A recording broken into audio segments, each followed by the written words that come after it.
Thank you. Senator Veronica.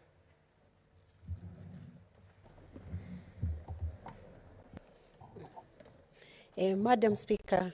I rise to support the passing of this bill and to also congratulate the subcommittee that has made these efforts to ensure that there is a bill being debated which is not only useful to the House, but it's also important and very useful to all the counties, because the import and the impact of this bill, Madam Speaker, is to assign and allocate additional resources to the existing financial framework within the 47 counties. Indeed, Madam Speaker, this bill speaks into improved healthcare through the provision of funds for lease of medical equipment,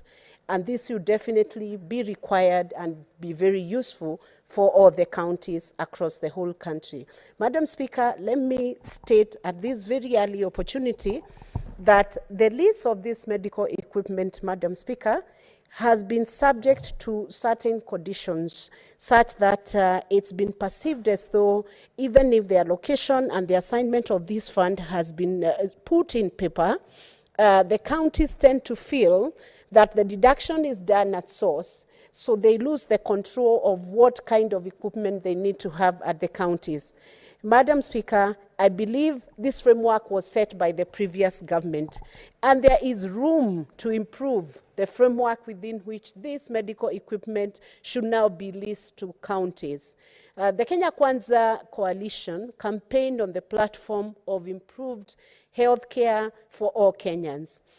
And the bill as presented today clearly shows there is an affirmation towards contributing and solidifying this promise to the Kenyans. Madam Speaker, we would call upon the county governments upon the passing of this bill, because I believe the House is committed on both sides to pass the bill,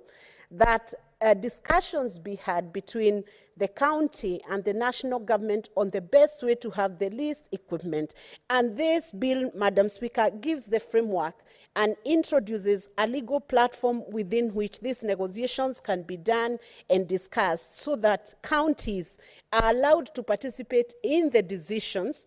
that then bring the least equipment into their respective counties. Madam Speaker, the additional resources have also targeted the construction of county headquarters. And like many of senators have raised issues on counties that do not seem to have, or that do not have headquarters already constructed 10 years after they came into existence. Madam Speaker, I believe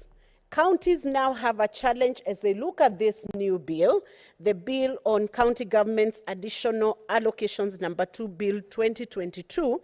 to find that there is need for every county to be able to be housed within a headquarter and to be able to have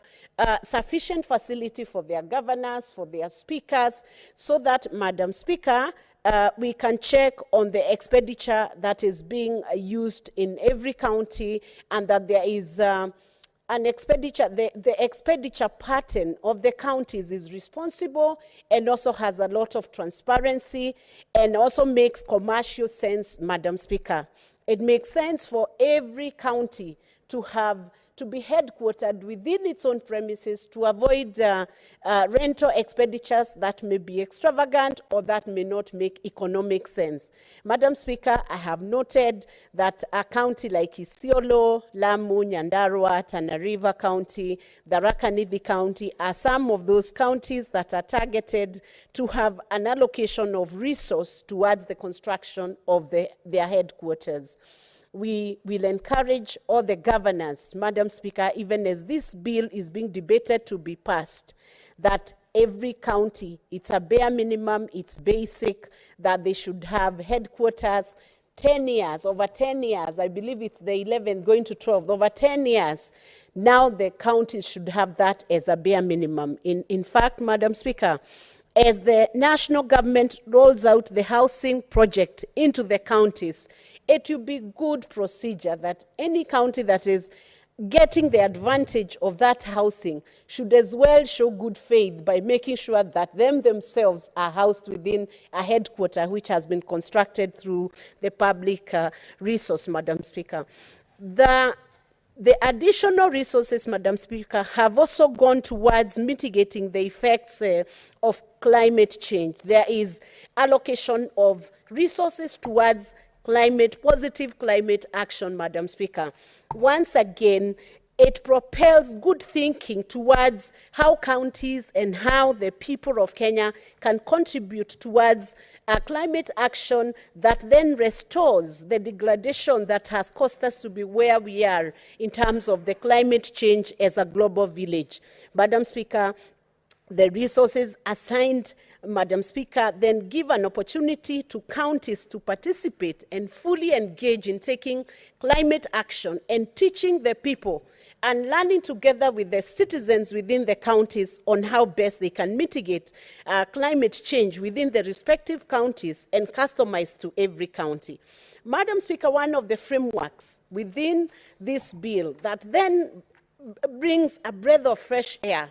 is a framework for the management of the donor fund that is going to the county. And I believe, Madam Speaker, any development partner who is listening to the proceedings in Senate today should have a big smile on their face that there is a framework now that can ensure transparency, accountability, and that sets a very good form of engaging further and entrusting the counties with more resources towards building not just the socio-economic